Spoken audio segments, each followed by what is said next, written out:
16, I purchased a commercial catering business in Ocean Grove, and I was a commercial caterer. I also got into the growing food at home, and I was producing a lot of food. I had a lot of leftovers. So I started a food is free page on Facebook, which allowed people to share everything that they were growing at home. Yeah. Now that just continued on, and then year by year, I could see there was so much waste coming from my own kitchen because we were producing for large events. I was the caterer for the Blues Train for 5 years. Every time we came home or came back to the kitchen, we'd have almost 100 meals left over, and there's only so many times you can Yeah. eat the same food.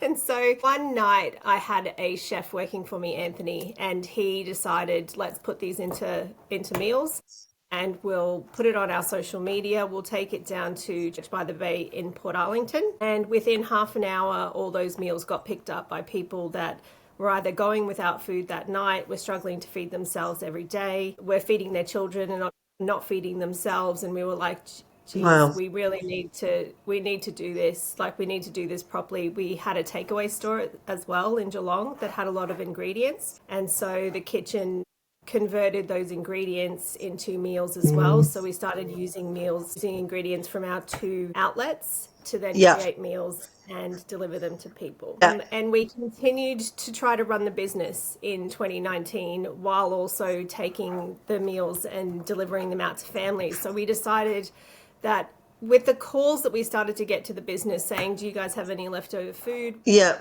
We can't get to you. We need help. We decided to deliver to those people's houses. Anthony brought something from his childhood that made a difference to the charity and is the ethos of the charity forever.